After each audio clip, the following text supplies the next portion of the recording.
everyone, Kuro the Artist here, and welcome back to another Ben 10 Breakdown, the show where I analyze each episode's writing and animation while also blathering on about humorous nonsense. The -10 two-part special came out around the hype of Alien Force's debut shortly after, and with a lot of things going on in the Ben 10 fandom, it's easy to get lost in the general hype without actually articulating each story on its own. And I strongly believe the -10's glory just comes from the fact that it's simply the -10, a 10-character team-up of villains from throughout the show banding together to take on Team Tennyson in a full frontal assault. I'm not gonna dance around my opinions, because I'm sure as you can tell from the title, I'm not exactly fond of these episodes. And given that it won the poll on the most anticipated breakdown left, it's obvious that fans really do enjoy these episodes, and that's great. My goal here isn't to tear down the episodes, or convince the ones that like them to start hating it, but in my honest opinion, it just isn't that great, or at least not as great as people make it out to be. It really comes down to the characters that they chose to be in this lineup, and how seemingly inconsequential they are to the overall plot. I actually came up with my own -10 lineup and how I would execute these episodes that I was gonna show in this video, but it became such an elaborate idea that I felt it could be its own video, and after a quick Twitter poll, it seems like it's best to leave this Ben 10 rewrite as its own video. So make sure you subscribe so you can look out for that coming soon. Now, if this is your first breakdown and you're curious about how my rating system works, there's a detailed description down below, along with a link to all of my previous breakdowns. But by all means, watch this video first, I'm sure you're still gonna enjoy it. That being said, let's get ready to jump right in, but first, a few quick updates.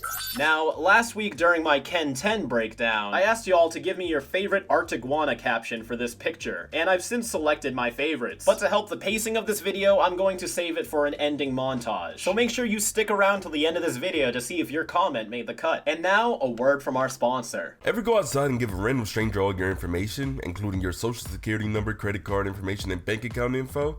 No, right? So why the hell would you do it online? That's why I'm here to talk to you about private internet access. If you're like me, then you enjoy your privacy when browsing the web. That's why I'd recommend this VPN service, because with them you can hide your IP address using one of the thousands of servers they have worldwide, while protecting your identity and keeping your digital footprint hidden from those who might try to leak your information, such as your ISP, spammers, and hackers. With private internet access strict no logs policy, you can visit all your favorite websites without the worry of any of your data being stored. Another cool thing is you can use one subscription of private internet access on multiple devices and platforms such as Windows, Mac OS, Linux, iOS, and more. And hey, while you're here, we have a special deal where you can get a 3-year subscription with 2 extra free months for only $2.08 a month. That's 83% off by going to privateinternetaccess.com/theinktank. And if you feel like this service isn't for you, they have a 30-day money-back guarantee, so you can try it out with no worries. Browse stress-free. Private internet access. Pugsley and Klein team up once again to bring us Ben 10 vs. the -10 Part 1, first premiering on March 9th, 2008. As Ben starts to feel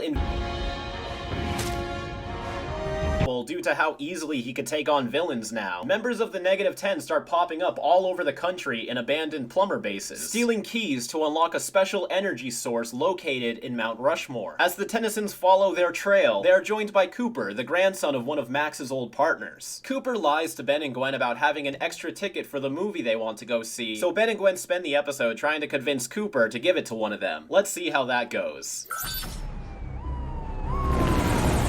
This is really leaning towards the Alien Force style backgrounds. Alien Force was already in production during season 4 of Classic, so I guess they're in the middle of the style switch right now. We got the loot? I wouldn't say that. Stingfly apparently has super hearing, as he was able to hear this guy not only over the sound of the helicopter, but from like 5 yards away. So when I first saw this, I thought this guy was actually shooting the diamonds at him, because almost all the diamonds in here are literally diamond shaped. And then look at the way these bullets come out. I was like, man, what a waste. These are giant holes for the diamonds. This guy's not having a fun time with his laptop. I feel that, bro. Yeesh, this is his go-to move when being Stingfly. Does he not realize that everyone inside can die? And to stop the copter. We're gonna crash! I mean, if he was aiming for the lake, I guess it's fine. Really loving the music here, too. We're getting towards the end of the Classic series, so eventually we're gonna stop getting these nice camera shakes and smoke puffs to help emphasize action. Perfect timing. This makes me feel like Ben's used to the Omnitrix time limit and he knows exactly when to find cover to land a stinkfly before he times out, because usually the beeping catches him off guard. Isn't there a villain left out there who can give me a challenge? Well, not in this series. The Forever Ninja. I wish this character was foreshadowed a little bit more. Thanks for giving me a ride back home from summer camp, Mr. Tennyson. Oh yes, Cooper. Always a bit risky to introduce a new character this late in the game, but Cooper kind of fits right in. Ben and Gwen, they're a lot of fun. Give me it! Of course. Pick the winning caller, Space Pirates 4, The Revenge of Lore. Is that really a movie Gwen would care about? Meet the cast at a special VIP party after the movie. Maybe it's the Meet the Cast thing then. I don't know, normally they don't share those kind of common interests. Hello, your lucky caller number 10. They did it! Is it just me or does the rust bucket seem super wide? You know what? That's what you get. I have an extra ticket to the premiere. Oh, and Cooper is just as bad as them when it comes to dishonesty. One of you could go with me. Oh, man, you know, I kind of don't blame him because that's what people do at his age. But buddy, if only you knew how much worse you were making the problem. Man, I really like Season 4's aesthetics. I'm starting to slowly prefer it over the gradients. It's just, you know, the gradient backgrounds just feels very Ben 10. But even the details of her, like, slightly getting darker as she moves towards the camera, Season 4 has a lot of really good visual enhancements, especially when it comes to perspective and color. Hi, Cooper. I'm Gwen. Back off, Cootie Queen. This should be interesting. Grandpa's so done with this shit, he has to break the fourth wall to vent his frustration. Fort Knox is proud to be home to the U.S. Federal Gold Reserve. Do they really give tours for this thing then? You know, props to them for getting the building kind of right. But no, apparently it is not open for tours. Especially to this incredibly regularly dressed crowd of people, all present for clearly normal reasons. You know what? Props to Thumbskull for even finding a trench coat in his size. Halt! Bro, you got a plasma rifle and your instinct is to raise the rifle and put your hand out? He should be like, halt, you know? Not like, halt. I love how they throw the cloaks into the air like Akatsuki members. Sublimino. So how many times did y'all watch this episode before you notice Sublimino doesn't talk? They do that to save voice actor budget, and with a big cast in this kind of episode, you're gonna have to make some cuts, and you know, I feel like Sublimino is worth the sacrifice. I mean, why is he even here? I've always been pretty good with computers. Then you'll love this. It's the new XT9000. XT9000. I just want to make sure that's what she said last time. That's my brand new XT9000. Yeah, props for consistency. And what do you call this? Yeah, where did you get that? Is this a carton of chocolate milk? You gotta refrigerate that, dude. I'm telling Grandpa. You know, I'd feel bad for Cooper, but he did also lie to them, so he kind of created a scenario where they'd fight over him. I'm sure if he didn't do that, they'd probably just talk to him normally. You know, Ben and Gwen are pretty welcoming people. It's just their own personal quarrels are the issue. It's not like they're gonna start hating on Cooper once he walks into the rust bucket. You too, Gwen. Huh. I think they repeated the same shot. Yeah, they do the head turn and then back when they're arguing. And then he does it again to follow him out. That's a pretty smart reuse. I just picked this up from one of the security cameras at Fort Knox. But how? You can connect to Fort Knox's private signal from all the way out here, but you don't have any radio in the desert? What's up with those freaks on the video? Everyone's been drawn so on model this episode. Like, the Omnitrix has looked really good so far, too. Oh my god, and right as I said that, Gwen is giant. My grandpa was a plumber too, remember? Max told him all about you guys. What happened to keeping secrets, Max? Even at the wedding with his family, who were also fellow plumbers, he didn't want them knowing about the Omnitrix. It doesn't seem like Max to just start telling people about this stuff, at least not here. Even Max is like, well, you know, everyone's gotta slip up. They've all been hypnotized to think they're chickens. Well, that's one way to go about it. I really like these designs for the, what would you call them, SWAT team? Security team? Whatever they are. They look really cool. This seems more like Acid Breath's handiwork. I'm just gonna blame their horrible aim on the fact that they're hypnotized. Oh, or in person than Grandpa described it. I wonder how Grandpa described it. Oh, we can add this to the infinite weird ways to draw Accelerate's head. Also, Gwen, you're pretty OP too. Just go out there and start wind spelling them. This is a different effect for his helmet. Instead of sliding down like a sheet, it builds itself down and the pattern remains static. I always love this little clip of Accelerate dodging the lasers. It's really cool to see Ben be casually powerful. It represents experience and the power capability.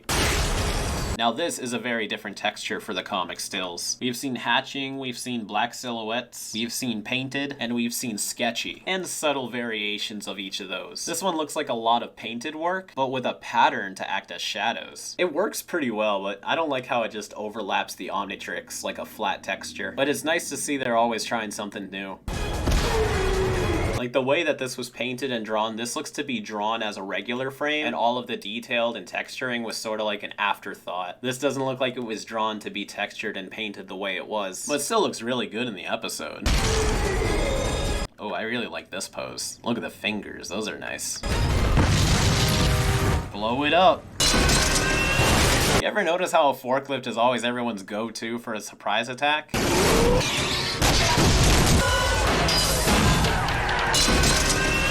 I said it was pretty good with mechanical stuff. All the gold's still here. Which is pretty shocking. I know they weren't here for the gold, but come on, it's the circus freaks. I feel like they totally would have broken in and done whatever they needed to and take the gold. This seems to have been done just so the Tennysons can catch on to a grander scheme. Like, this is totally a narrative decision. The circus freaks wouldn't leave all this gold here. That's ridiculous. Maybe they were after something else. This looks like stylus strokes. Like, I can see exactly what the artist was doing here. This shot wasn't made to hold this long. Does Ben always wait till people are almost done entering a room just so he could speed in when he's accelerate? It's an old plumber's base established around the country. Once we brought down Vilgax, these annexes weren't needed anymore. Does this mean a significant part of the plumbers was made specifically to combat Vilgax? With the context of Omniverse, it makes sense, because young Vilgax came to Earth right around the time when George Washington was transitioning the plumbers into being more alien-orientated. But of course, this came from like almost a decade after this episode, but from the context of this episode alone, they set up all of these bases around America just to take out this one alien threat. And then once Vilgax was gone, they just shut it all down. If that's how it went down, alright, but just seems kind of faulty. What did the circus freaks want here then? I don't know. The sub-energy key was just laying in plain sight. Even if this was a still active base, like, it should be behind at least like glass, you know? Put in a drawer, some type of energy field. Perhaps the security of entering the base itself was all they thought they needed. Look at this stupid piece of junk. Yeah, don't walk over and pick it up. Oh, he's jumping down anyway, alright. Is there a problem? Stick us with the amazing Mr. Nerd here. See, that's the problem with not having Sublimino talk, though. He definitely would have said something to that. He's a very prideful, talkative, angry man. In fact, I would have substituted Thumbskull talking for Sublimino. Wait, does Thumbskull talk? Yo, Thumbskull doesn't talk either. Or Frightwig. It's just Acid Breath. Alright then. We pull off the heist of the century and don't even have a gold tooth to show for it. That's kind of your fault, though, dude. You could have taken one. I find your lack of faith disturbing, Mr. Breath. Mr. Breath? Yeah, I know, Star Wars reference, blah blah, but Mr. Breath? Is his name legally Acid Breath? Or is he just fucking with him right now? It's like when Pie Guy Rule calls me Mr. the Artist. Or may I call you Acid? Call me boss. Only one of us can have that honor.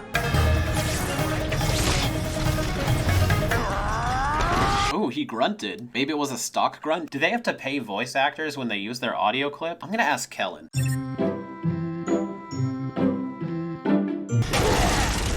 Now that that's settled. Autopilot. Cooper rigged it up. I could have sworn the Rust Bucket had some form of autopilot earlier. Auto driver engaged.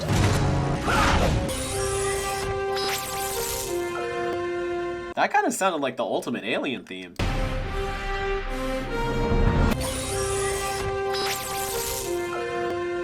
I know it's not exactly the same thing, but you can see how you can be reminded of it, right? These dots represent all of the closed plumber facilities. And if you notice, there's one in every major candidate for where Bellwood can be, just to make it even more confusing. It's an alarm. So the last base then, did that have an alarm that went off? And if so, why wasn't Max notified? Actually, maybe that's why the security camera footage he got went off. So you know what, I guess it makes sense if you connect the dots like that. I did mess around with the turbo boost system a little.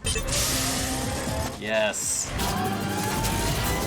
Is this animation reused from somewhere? It's a really nice transformation edit, but I could have sworn we've seen it somewhere before. I'll look for it when I'm editing.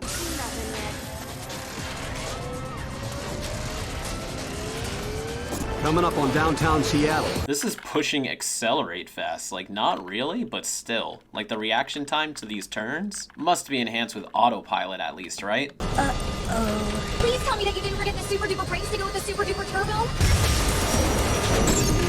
So a lot of people cite this error where after Ben transforms, he just teleports onto the roof. I feel like it's supposed to be implied at least a little bit of time has passed since he hit the Omnitrix, and he didn't like literally teleport onto the roof. But I could be wrong. I don't know. I feel like it's just a pacing thing. You know, it'd be a lot to have to animate him going on the roof. But what is interesting is you can see the debris here is the same color as the ceiling, right? Implying the rocks falling down are supposed to be from his piercing through the ceiling. Over here, the rocks are green, which isn't like Diamond Head's crystals or the ceiling. This is cool. This is the first time Diamond Head's tried to make like a legit tool or something out of his diamonds. You know, he's done the big hand thing, and sometimes he makes like swords and stuff, but this is very elaborate. But although the crystals do look better with a colored outline than a black one, because Diamond Head still has a black outline, I feel like they should have just went with it. Oh my god. No problem. Tell that to the city road crew. For real. Those are some giant hornets. Jesus. Man, he's really lucky he's Diamond Head right now. Imagine getting stung by that many wasps. Now this makes me think that Clancy can now dematerialize, because since this is the same swarm of bugs and it's pretty obvious Clancy is not in there, especially from the shot right before he appears, I can't help but feel part of his ability is to like turn into all of these bugs, and I guess that includes his clothes. The bug guy. Oh man, yeah, I'd be making a dome, not just a wall. His clothes. Now, even though I'm sure this was a decision just to save on voice actors too, this is a really cool design for Clancy. Everything about this is wonderful. And it's confirmed in the pop-ups, but it's also heavily implied that he is this way based on being experimented on by Dr. Animo, which I'm totally with. And this is an awesome power too. He splits his head open and shoots out all of these wasps. Yeah, so I'm pretty sure him showing up and forming together with all the wasps is part of his powers. So he can turn into, manifest, and then telepathically control bugs. And yeah, they are all CG insects, because now they're at a different angle than before, and now they're all facing Ben. Here we go, Gwen. And it is a wind spell, ironically. That's so funny. Saved my life. Probably still up there. Whoa. Quick side note, so if y'all saw the breakdown in the episode Under Wraps, I'm pretty sure that was the Accelerate was everyone's favorite alien video. I talk a little bit about how the fisheye lens works, and if you draw an image that replicates a fisheye lens and then try to move into different parts of it, it breaks the fisheye illusion, because the fisheye will always stay centered to the image no matter where the camera goes. Now this perspective warp doesn't work if you're zoomed in on it. Right here at full scale it does, because you have the fisheye lens surrounding the entire frame. But if you were to truly push in on it, the warp would change. As you can see with the fisheye lens effect we used in Horus Vision during the Inner System episode of And Beyond, the curves change depending on where the camera is focusing, because the curvature always comes from the center of where the lens is facing. So when you're on this shot, it just looks like a tall curved building, and you don't really get that it's supposed to be a fisheye lens till it zooms out. Here they actually did the fisheye lens as an effect, and the warping point stays centered as it goes up the building, so it really does play off of that effect. It's cool to see them actually apply the camera trick to it. On top of the elevator. Rojo. Right? Yeah, Rojo. How'd she get back her alien tech? Props to them for acknowledging it, but they still don't answer. This whole shot has some of that fisheye lens effect on it too. Ben's getting a lot of use out of Diamond Head this time. Yeah, this right here is totally an Alien Force styled background. You know how you can tell? Because you can't see it. Especially this shot too. This must have been right on the cusp of transitioning. Charmcaster? You know, with Charmcaster here, you don't really need Sublimino. How come you got to slab them instead of me? I never realized how dark this episode was. Aw, she missed out on the murder. Hello, Ben. Dr. Animo. You're overdue for a visit. Here to turn this whole thing into a stage show. What the fuck? Could this be Loboan from the DNA he stole in Divided We Stand? Or is this supposed to be like, in the future, bats will evolve their echolocation into an offensive attack? Here's Aloysius. Animo, Charmcaster, and Rojo are a pretty tough team on their own. Ooh, her laser doesn't fully track when she moves her arm. See, when she juts it forward, it gets left behind for a little bit. Then it syncs up. Also kind of reminds me of Vilgax's laser in Alien Force. What was it, the Ruby Ray of Rouleau or something? Nebula! That's a pretty good shield. An invisible force spell? Invisible? It's right frickin' here. It's even casting a blue light. You've had my spellbook all this time and you still haven't taken off the training wheels? It's been like a month. You're a joke. Ugh. Hell yeah, kick her ass. I love the 4 ears on the bat. You know, Diamond Head should just form a diamond muzzle around his mouth. Ooh, Charmcaster is using a blue aura? That's new. And look, Gwen now uses the same spell without having to use the enchantment. She also used a shield without any words, and Divided We Stand too. So maybe when she does the spell once, she has like a limited amount of time to do it automatically. Or, you know, it just doesn't fucking matter. What's Max gonna do? Oh, of course Max is gonna do that. Yeah.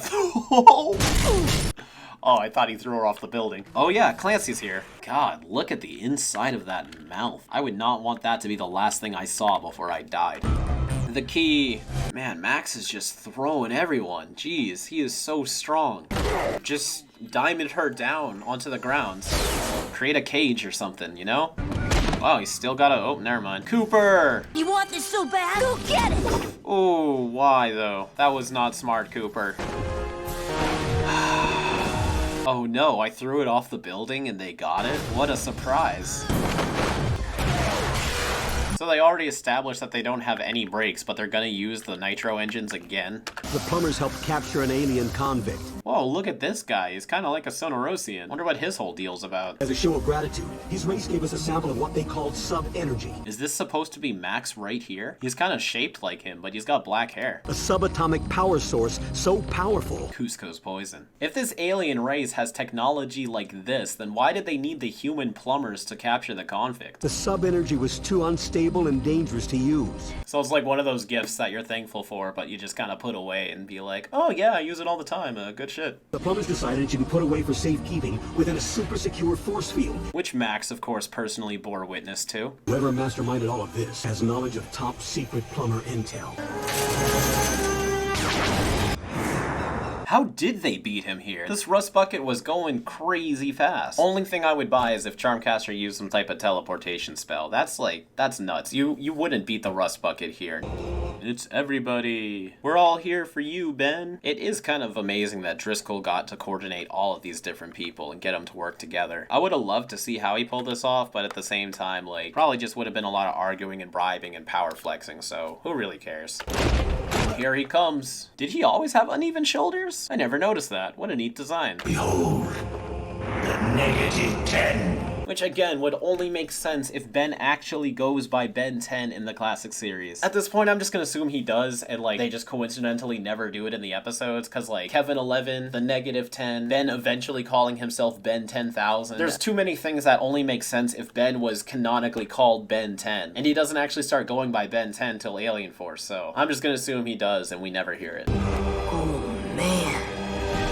Okay, part 1 of the -10. I'm gonna try to get this through a little bit quickly since we do have a second part to consider. I'm gonna start off by giving the plot a 3. Now, the plot of this episode does raise a lot of questions, but it more just makes you more curious about the Ben 10 world than something like plot hole related questions. It just seems like we only get plumber history when it's convenient or plot relevant, and I'm sure they keep it vague on purpose so they can say, oh, the plumbers did this and that, just depending on whatever story they want to tell. But because it doesn't seem like there's any standard logic or procedure to the plumbers, it's hard to really care about their history and significance as much as the series wants you to. Also, not much has happened plot-wise in this episode, as most of it is a bunch of setup to be paid off in part 2. The plot is more about reintroducing the villains from the past 4 series, but it definitely does seem like a lot of them were to fill up slots just so they can be like, we have 10 people to form the -10. But yeah, again, I gotta wait till part 2 to really delve into it. Characterization, I'm also going to give a 3. A lot of Ben's villains are pretty generic, but this episode isn't their debuts, and they're still lined up with the same type of generic traits that they had in the previous episodes. So for the sake of consistency, I could say that is good in the characterization field, but it still doesn't make them any interesting. This is like the 3rd time we've seen the circus trio, and I still could care less about them. Subliminal, Clancy, and Rojo are more of like, hey, I recognize them, but again, doesn't really have that impact. This episode does make you interested in figuring out more about the Forever Ninja and the Forever King, but that's just because they seem like a bigger threat than what Ben normally deals with, so they're only really cool in comparison to what we've gotten so far. But at this point, I feel like all of Ben's villains should be that threatening in order to give Ben a challenge. Even Ben himself doesn't seem like anybody he deals with is a threat anymore, and he's kind of right. Aside from Charmcaster, who seems hilariously out of place among everybody else, she could wipe the floor with all 10 of them without trying, probably. Cooper was a neat character to introduce too. So far, he just seems to be acting as a tool for whatever the plot needs. But with 10 villains teaming up, along with trying to set up the backstory for 2 new characters, the ninja and the king, it's a little bit tricky to divide all of the attention. It's not like they can just sit down and really develop Cooper. But this actually sort of plays into the plot a little bit, but I do feel like the whole Cooper's trying to get Ben and Gwen to suck up to him to get that extra ticket, I don't really like that plot line at all. And I realize that's a personal bias thing, like I can't make the plot go down just because I don't like it. But I feel like because of the way it is, it sacrifices a lot of the development they could have done for Cooper. A lot of his scenes are dedicated towards Ben and Gwen trying to suck up to them and try to get them to like him, rather than taking the time to make the audience like Cooper to begin with. It also just gives Ben and Gwen another excuse to be bratty and argumentative towards each other, and we've seen many successful stories where they don't do that, and it greatly benefits the plot. And this episode, especially because it was towards the end of the series, should have been one of those. I would have traded Gwen and Ben arguing for more Cooper development any day. I feel like that's just a good decision for the story. Visuals is going to get a 3. I love seeing some of the new designs like Clancy's new bug form and Dr. Animo's mutant bat, but because a lot of this episode was just built on exposition, there wasn't much of a chance for too many things to happen. While the presentation was phenomenal, this really wasn't any different from any other episode of Ben 10 aside from the amount of characters there. But aside from Rojo and Clancy, everyone looks about the same, although we do get a lot of great Diamond Head and Accelerate action. Importance, it's going to get a 5. Honestly, I do feel a little lackluster giving it a 5, just because like many plots in Ben 10, outside of its own story arc, it doesn't really set the stage for anything going forward. But you know, this is the series finale in a way, and you might as well get that payoff for developing the Forever Knights throughout the series. And it's just neat to see all the characters come together. And it's also the introduction of Cooper, who does become a minor supporting character later down the line. I don't know, it's like everything important about this episode is important except for the actual plot line, but nonetheless, you should see it, so I'm gonna give it a 5. And entertaining, I'm going to give it a 3. It's a pretty generous 3 because I'm trying not to let my biases overcome me. I'm honestly not too impressed with this episode, but many fans vouch for it, and I can definitely see what makes this episode cool. And it is pretty enjoyable, so I think a 3 is fair. That leaves part 1 off with a 17 out of 25. Let's kick on over to part 2.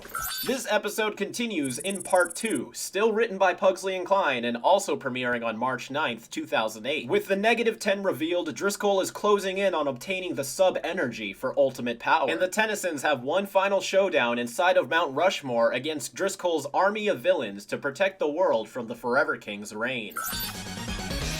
Then Diaz. I think this is the same shot as when they rolled up, except with the Forever King there. Oh wow, no. It's 2 completely different shots. That's very interesting that they would use 2 different shots. Animo, the circus freaks, Clancy, Subliminal. Is this the same shot? Yeah, they redrew this shot too, just to include the king. Huh. Who are the metalheads? Forever Night creeps. Enoch was never really in charge. See, stuff like this makes me wish Enoch played a bigger role. That's the same grunt from earlier, so they don't have to bring the voice actor back in.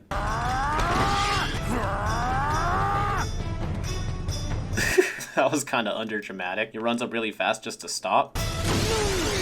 Nice. Oh my god. They always have this, or was this Cooper? Those things I recognize. These are the things from the prison bus fight, except they used to shoot out a red laser. This thing is much cooler.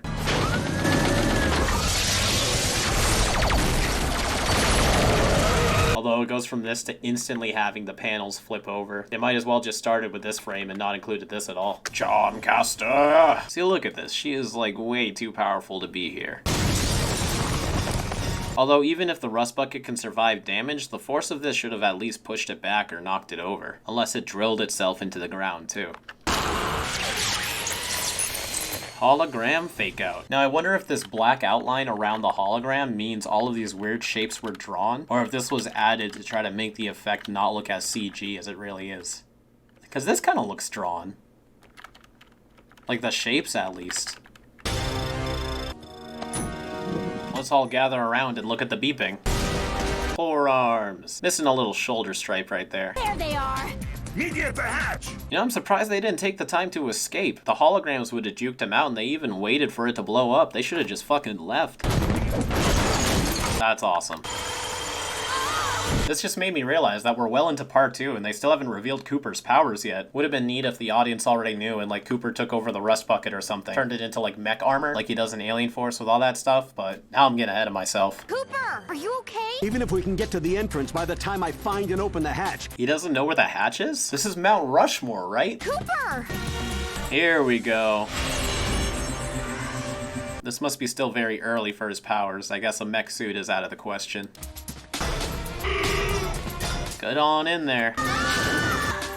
The Mount Rushmore base. This reminds me of how it appeared in all of those Ben 10 comics. You guys remember those? I never really read a bunch myself, but there were some that would like break down all of Ben's aliens, sort of like a comic book version of Alien Worlds. I also wonder if this looks similar to how it does in Ultimate Alien when it shows back up. Huh, you know what? It really does. I'm surprised they went back and really made it look consistent. Although in Ultimate Alien, everything looks a lot more blue and simplified, but you know, this is still the same place, so that's pretty cool. Grandpa, we can't just leave Ben. Well, you know what? It seems like every shot that it appeared in Ultimate Alien was a redrawn scene from this episode. Finding that everything matches up. Is it the same for Omniverse? No, in Omniverse it looks way different. I guess, you know, it can kinda tell it's the same room, but surprisingly, this is one of the times Ultimate Alien made things look more accurate than Omniverse did. I'm surprised. We're more help to him in here.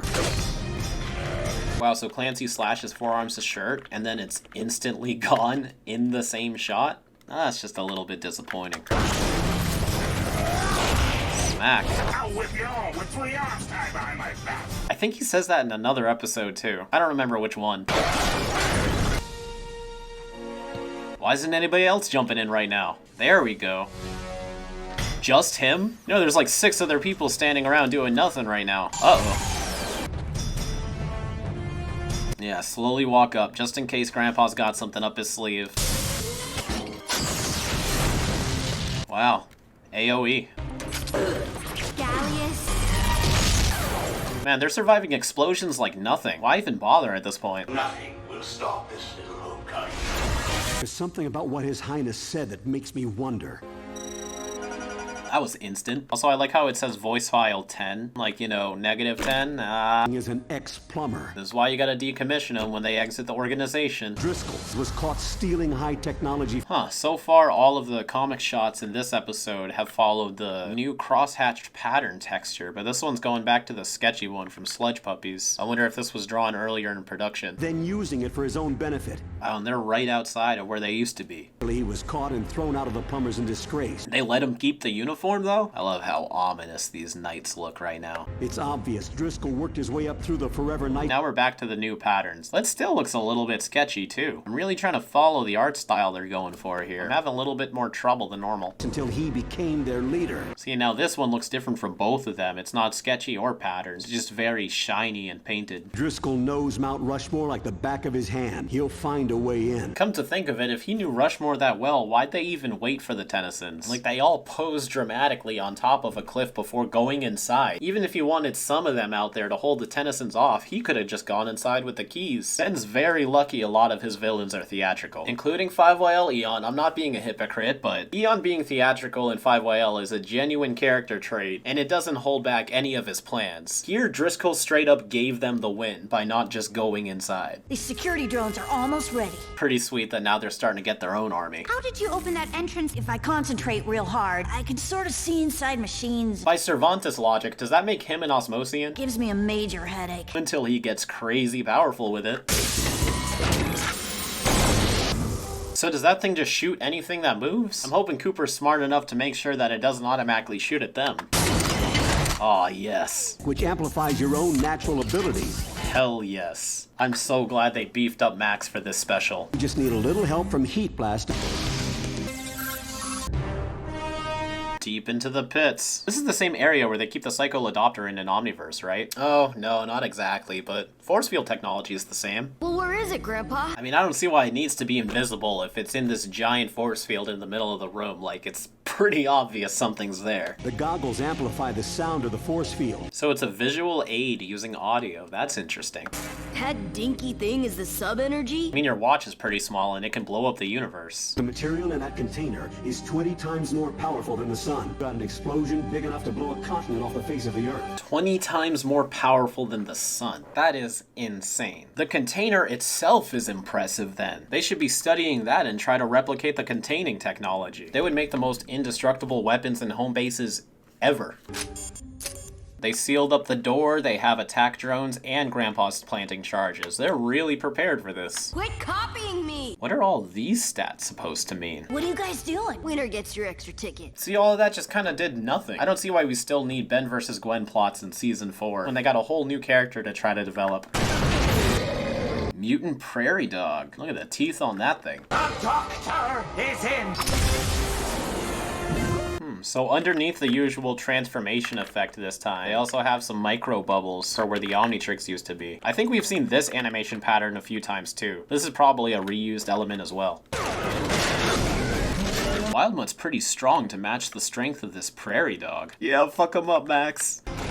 Man, all those defenses did nothing. Huh. That sucks. All of Cooper's work gone to waste. Grandpa's charges! Man, he just loves blowing shit up in this episode. Like how they're in this little dome underground. Although in Ultimate Alien, this room is right inside of George Washington's face. I wonder if it's the same for this. Must obey.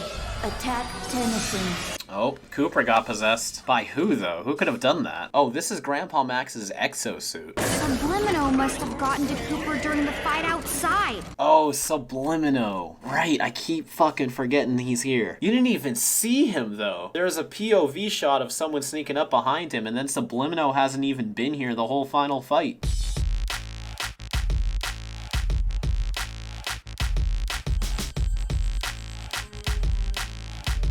Cooper!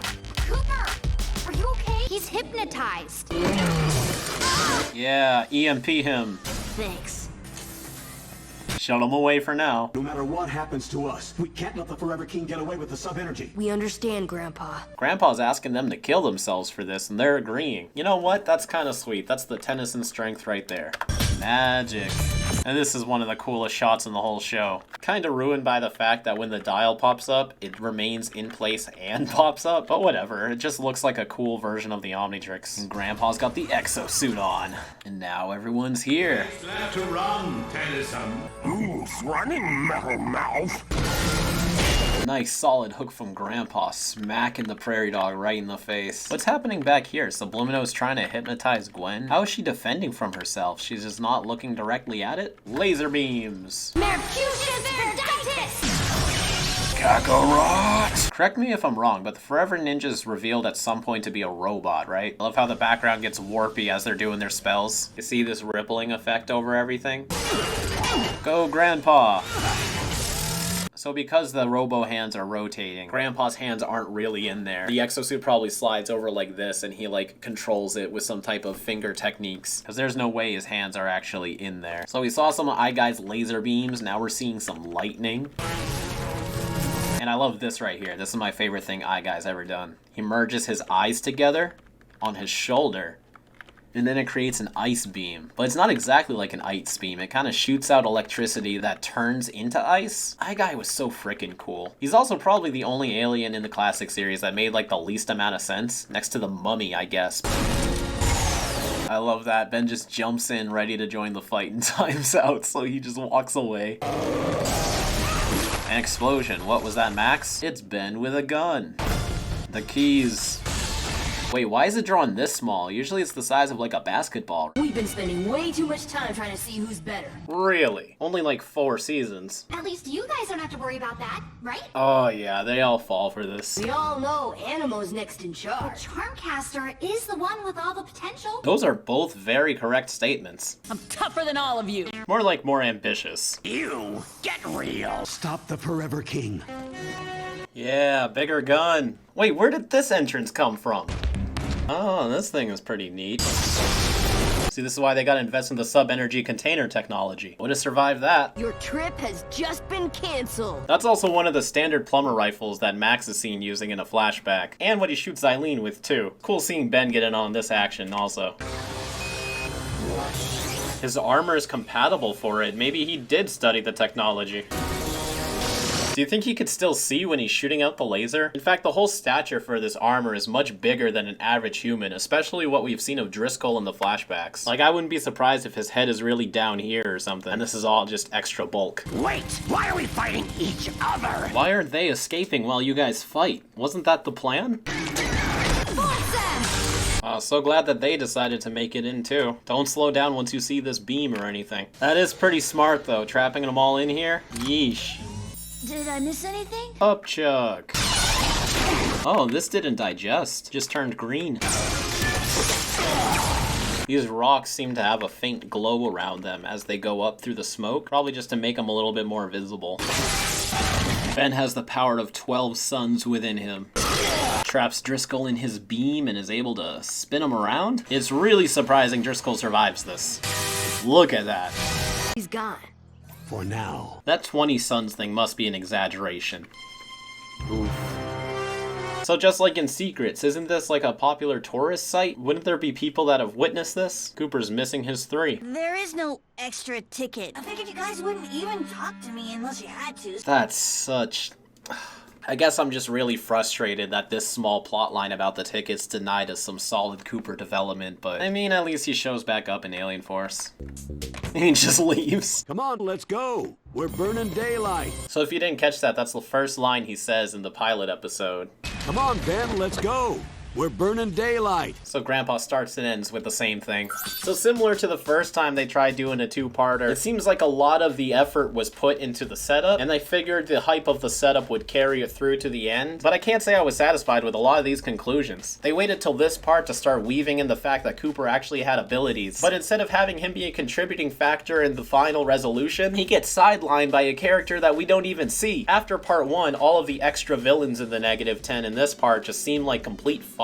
It seems like any of them could have been literally anything. They could have just been more forever ninja drones, and it really wouldn't have made a difference. And while I do appreciate that they were outsmarted in the end, rather than defeated, because let's face it, there's no way they could have realistically taken all of them on, the way it happened was just so underwhelming. They trick them into arguing just for a little bit, but then even once they smarten up, they all coincidentally run into the force field as it's closing just to get trapped. Like in the situation they have, I guess that's the best way to handle it, but you know, with the hype of 10 different villains teaming up to take on Ben, it really just felt like Ben versus the Forever King, a completely new character, and 8 cameos from villains we kinda know about. I mean, there's Dr. Animo and Charmcaster, sure, but everyone else was kinda just a, oh yeah, I remember you, sort of situation. And of course, with the sub-energy, not to bring too much power scaling into this, but you think the power of something 20 times stronger than the sun would do a little bit more than, like, you know, give the Forever King an I-beam and then blow up some rocks. I mean, I don't know what I was expecting, but this 2-parter was all hype and no payoff. They probably could have done this whole story without any of the extra 8 characters and just made it the Forever King. Would have been exactly the same. I guess I just wish the villains played a stronger part, since their whole alliance is what this episode is named after. So that's gonna leave me with giving the plot a 2. Do I have my own ideas about how I could do a -10? Sure, but again, we're saving that till later on. But because of all of those weaknesses I stated prior, I also feel that the characterization deserves a 2 as well. Even with the core trio, it felt like everyone was going through the motions this episode. Ben and Gwen are doing their usual arguing thing, Grandpa's busting out some new plumber information, Cooper does what he needs to do, then literally gets shoved under the table, and none of the villains, including the new one, felt like real characters, just talking obstacles for the main trio to have their banter and fights with. Perhaps what might have helped with this is if we saw all of these character motivations. Perhaps every episode in Season 4, instead of being its own standalone story, could have been about each one of the -10's ambitions for joining the team. They have an episode where they come back, they sort of assess their new motivations and goals, and then at the end they're recruited by the Forever King. And then maybe this episode wouldn't even have to be different, but it would mean something more, because the -10 would actually mean something. Visuals, I can give it a 4. Doesn't slack in animation, the fights had some pretty solid choreography, and giving the winning blow to Upchuck is pretty much the most Ben 10 thing you can do. Importance though, it does match part 1, it gets a 5. This does wrap up the classic series pretty nicely, and you know, if the series was gonna build towards any anything, I guess you could say it was building towards this. But it really only gets a 5 just because it is the -10 special. It's unskippable just for existing, in a sense. But I mean, just like with Bruce.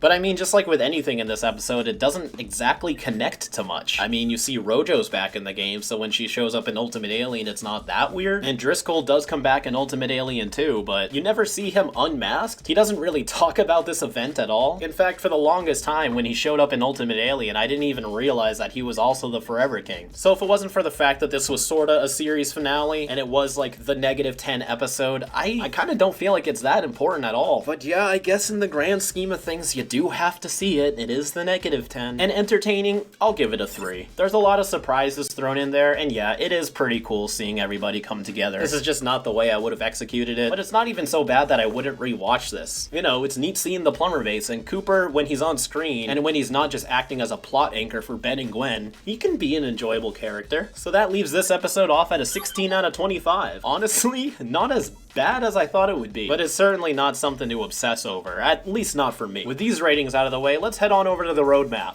Now, this is where things get a little bit tricky. Usually I only update the roadmap with legitimate stops the Tennysons make on their road trip. So while the Tennysons do visit many named locations in this episode, like Fort Knox, the Seattle Needle, and Mount Rushmore, these are all made in pursuit of the -10, and are not actual stops for their trip, so I'm not sure I want to include them. But at the same time, it feels like I haven't updated this map in forever, and with Goodbye and Good Riddance as the last episode, and with that episode being non-canon, this may just be it for the road maps. I'm going to take this next week to look it over and make sure I'm satisfied with this resolution, but for now, I'm going to leave it be. So this is where I was going to talk about my own ideas for the -10 until it was voted to be its own video. I just finished writing the script this morning and it's a whopping 8 pages, so it's going to be a decently big video project, so make sure to look out for that. I'm going to close this video out with a montage of my favorite Arctiguana captions, but first let's set up this week's poll. Do you think that the -10 was a good series finale for Ben 10 Classic? A, yes, it was a good finale. B, it was good, but not as a finale. Or C, no, they should have done something else. And if you chose option C, make sure you comment on that community post what your idea for a Ben 10 finale might be. But until then, you can stay up to date with everything that I do on my social medias and join the Discord for some fun community interaction. You can also join the Patreon for $1 a month, that's $12 a year, for exclusive weekly updates on everything we do, such as 5YL and beyond. I hope you all have a fantastic weekend, and until next time,